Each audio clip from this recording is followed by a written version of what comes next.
Halo, perkenalkan nama saya Nur Amala Saputri SIKOM MA. Saya memulai karir sebagai dosen tetap Prodi Ilmu Komunikasi Fakultas Ilmu Sosial dan Ilmu Politik Universitas Widya Mataram Yogyakarta sesuai dengan SK nomor 62 SK BP YMY 7 2018 terhitung sejak 12 Juli 2018. Saat ini saya merupakan dosen Prodi Ilmu Komunikasi UEM yang aktif melangsungkan kegiatan Tridharma perguruan tinggi. Salah satunya adalah melakukan pembelajaran dengan mengampu mata kuliah komunikasi digital dan media baru. Saya secara khusus menjelaskan materi minggu 9, di mana capaian pembelajaran mata kuliahnya adalah mahasiswa mampu menunjukkan sikap kemanusiaan, bermoral, beretika, bertanggung jawab, dan peduli terhadap lingkungan. Kemudian capaian nomor 2 adalah mahasiswa dapat menganalisis fenomena masyarakat cyber di Indonesia. Kemudian yang ketiga, mahasiswa dapat menjabarkan budaya virtual di masyarakat. Kemudian kriteria penilaian dalam pembelajaran minggu 9 adalah yang pertama adalah sikap. Sikap terdiri dari kesopanan, beretika, menggunakan bahasa lisan yang baik, berpakaian rapi, dan saling menghargai.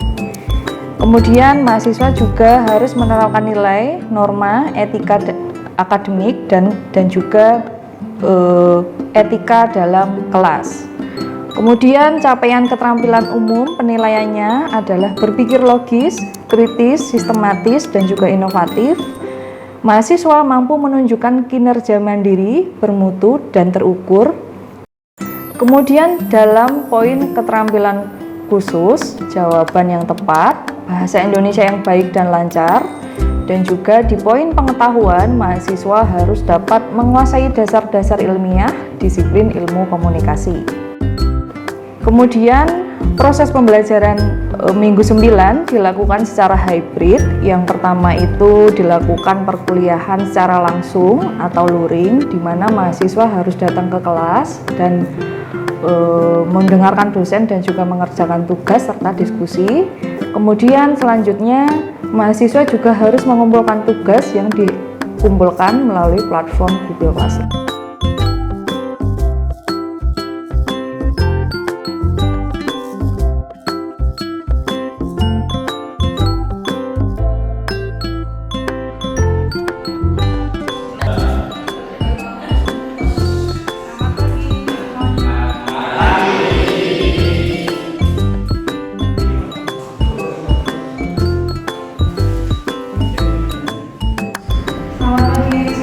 Assalamualaikum warahmatullahi wabarakatuh. Oke, marilah sebelum kita mulai kuliah hari ini, kita berdoa sesuai dengan keyakinan dan kepercayaan masing-masing. Berdoa, saya persilahkan. Oke, cukup. Oke, hari ini adalah pertemuan ke-9 di mana kita akan melanjutkan perkuliahan komunikasi digital dan media baru. Sesuai dengan minggu lalu, kita telah membahas tentang sebuah teori dari Marshall McLuhan yang membicarakan tentang determinasi teknologi, di mana selain itu juga kita sudah membahas konsep-konsep dari Pak Yasraf yang mengatakan bahwa yang namanya kekuasaan itu saat ini sudah bukan lagi soal uang, bukan lagi soal jabatan dan lain sebagainya. Tapi dengan adanya teknologi baru ini, sesuai dengan teorinya Marshall McLuhan, dia bilang bahwa yang namanya kecepatan waktu itu sudah menjadi bentuk kekuasaan yang baru. Ya, masih ingat kan semuanya? Oke, kemudian hari ini kita akan melanjutkan materi tersebut dengan topik budaya virtual atau budaya yang biasanya itu sering terjadi atau sering muncul semenjak adanya media baru atau teknologi digital. Nah, ketika ngomongin media digital, kira-kira apa sih yang menarik gitu tentang budaya virtual ini? Semua sudah tahu kan yang namanya konsep budaya? Sudah kan? Oke. Nah, budaya virtual itu tidak jauh beda dengan budaya yang kita hasilkan sehari-hari di kehidupan kita sehari-hari juga. Tetapi yang membedakan adalah bagaimana proses penciptaan budaya tersebut yang kemudian dilakukan semua dalam ruang virtual. Seperti katakanlah ada konsep netizen, ada istilah trending, ada istilah follow, ada istilah like, share, dan lain sebagainya. Itu adalah salah satu dari bentuk-bentuk budaya virtual itu tadi. Nah, di situ juga ada poin penting. Kenapa kok kemudian yang namanya budaya virtual itu sangat mudah sekali terbentuk? Karena kita semua sudah menjadi usernya. Beda dengan media konvensional sebelumnya. Ketika ngomongin media konvensional, ya ada ada komunikator. Komunikasinya pasti pasif. Hanya satu arah saja. Nah, begitu sudah semua ditransformasikan ke dalam penggunaan media baru ataupun media digital, yang namanya audiens, komunikator itu sudah melebur menjadi istilah user. Sehingga setiap user itu pasti memiliki media masing-masing. Makanya di situ juga ada sebuah frasa juga ya yang sangat populer sekali, dikatakan bahwa yang namanya media itu ya everywhere. Semua orang sudah bisa menjadi media. Kita bisa menciptakan pesan, mempublikasikan pesan dengan bebas, dengan cepat, bahkan ya kita bisa mengkonstruksikan realitas kita sesuai dengan apa yang kita inginkan. Kira-kira gitu ya. Oke, kita lanjut nih. Nah, tetapi ada juga nih yang perlu teman-teman tahu, bahwa yang namanya realitas tadi ketika sudah diakumulasikan ataupun dibentuk secara virtual, ya kemudian menjadi semu. Kenapa kok semu? Ya sudah terakumulasi oleh pencitraan. Nggak mungkin nih realitas ini nyata 100% tuh nggak mungkin. Semisal saya foto selfie, saya pengen posting tuh di media jejaring Instagram gitu, saya kasih filter, saya besarin mata saya gitu kan, saya kasih warna bibir saya, itu kan sudah ada proses simulasinya. Sehingga yang dulunya aslinya foto saya itu wah gitu, kemudian menjadi lebih cantik, katakanlah seperti itu. Begitu juga dengan realitas-realitas yang lainnya. Katakanlah seperti iklan dari parpol gitu. Coba deh kalau teman-teman perhatiin, kalau ngikutin kegiatan kampanye mereka langsung dibandingkan dengan kampanye mereka di media sosial, wah itu beda banget. Sudah ada proses-proses yang kemudian dikonstruksi, dibikin sedemikian rupa menjadi bagus dan lain sebagainya. Kira-kira seperti itu. Nah, maka dari itu satu sisi hal ini juga menjadi hal yang sangat ironis. Tetapi satu sisi apabila hal tersebut itu diimplementasikan ke hal yang lebih baik ataupun ke program-program yang bermanfaat, ya hasilnya akan bermanfaat juga gitu. Seperti katakanlah contohnya kemarin kan waktu pandemi kalian semua mengalami kuliah di Zoom. Nah, itu salah satunya yang namanya proses kuliah tanya jawab itu ya virtual semua. Jadi budaya pendidikan, budaya pembelajarannya semuanya daring. Kalau mau nanya gimana? Lihat komentar kan? Atau enggak raise hand dulu kan biasanya. Nah, itu kira-kira kayak gitu. Itu menjadi sebuah bentuk budaya virtual, kira-kira gitu. Oke, nah ini contoh yang lainnya nih. Ada juga dari iklannya Spotify. Ini menurut saya sangat menarik. Teman-teman pada langganan Spotify nggak? Atau ada yang langganan nggak? Ada kan? Ada ya. Nah, kalau kalian ikutin, kalian dengerin iklannya, kalau saya pribadi saya ngelihat itu lucu. Kenapa? Pasti kan berulang-ulang. Sama kan? Apalagi yang iklannya yang versi pertama kali itu loh, wah itu lucu banget menurut saya. Dan dalam beberapa kasus ketika iklan itu keluar sempat menjadi meme. Kenapa tuh kok jadiin meme? Ya karena dibikin versi koplo, dibikin versi yang lucu dan lain sebagainya gitu. Bahkan ada tukang bakso juga yang akhirnya ngikutin iklannya tuh pakai gaya-gaya Spotify gitu.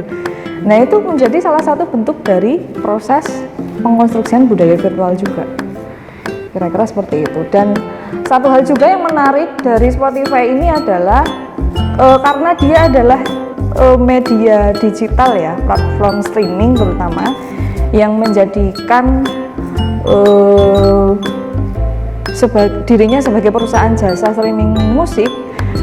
Semua proses kegiatan menjual musik ataupun mendistribusikan musiknya semua sudah virtual, sehingga proses-proses iklannya pun juga virtual.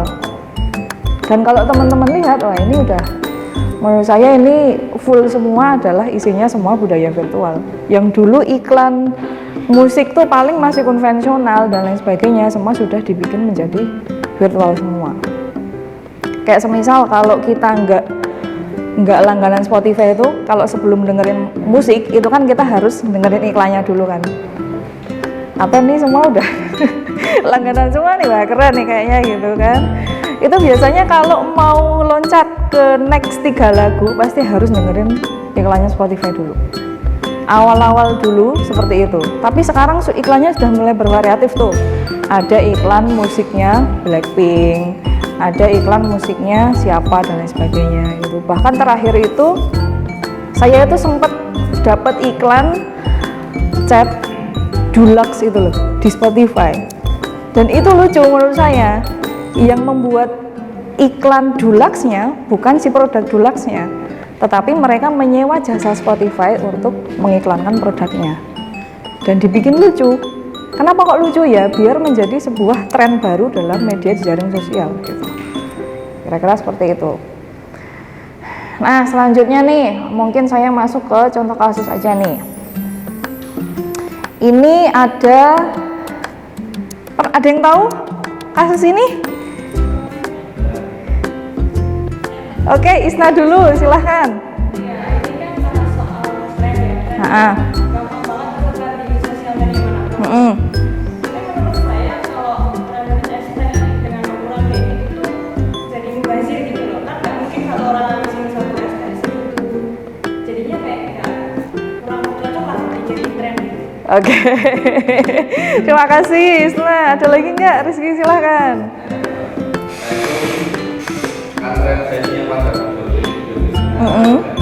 Oke.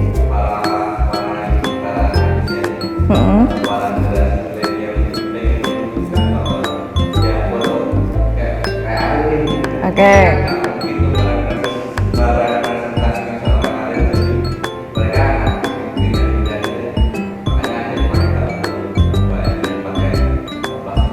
Oke.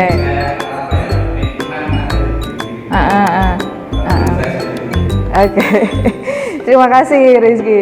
Jadi ini kan sempat viral di media jejaring sosial ya, terutama di TikTok dan Instagram setelah Ridwan Kamil itu melakukan challenge lagunya yang terdalam Noah ya, Noah sama Peter Pan gitu ya. Kalau sekarang sebutannya Noah.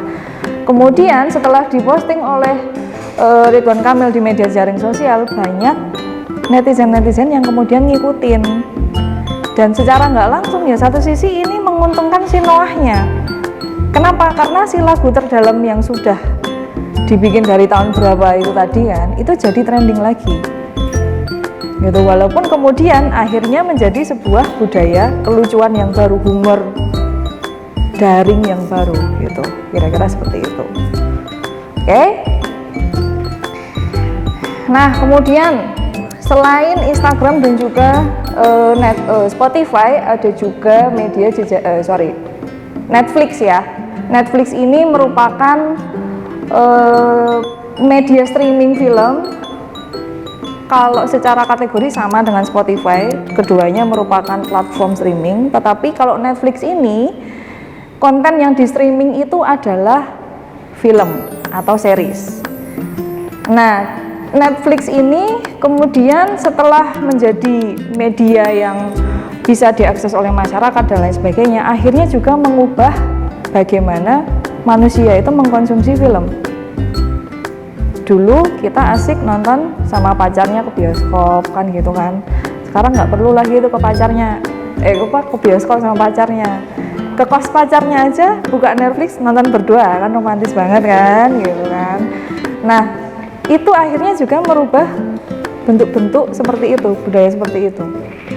Bahkan katakanlah yang namanya nonton film itu disebut sama Netflix sebagai binge. Kalau udah saking keasikan nonton film, nonton series, bahkan sampai nggak tidur-tidur tuh, ya kita udah terhipnotis sama si Netflix ini. Kira-kira gitu. Oke. Nah, nih ada satu teori dari Miller tahun 2011 tentang elemen utama dalam media digital. Itu ada beberapa poin.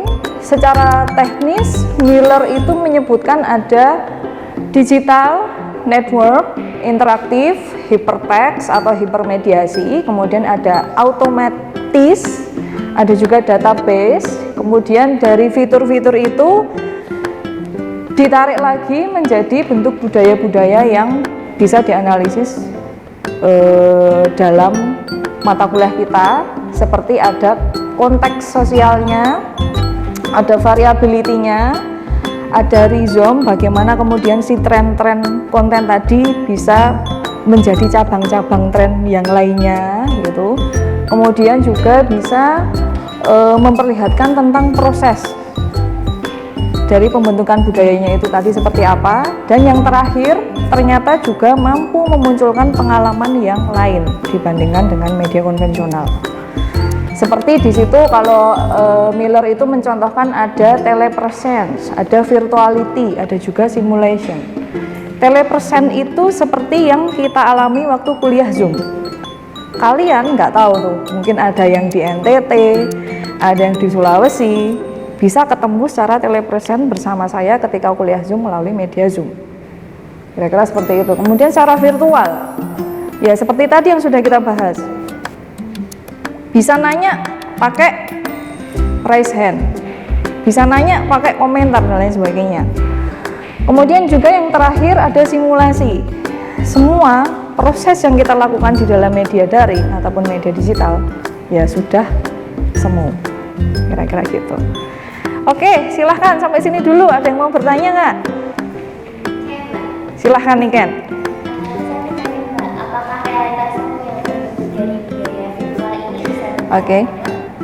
Oke, langsung saya jawab aja ya.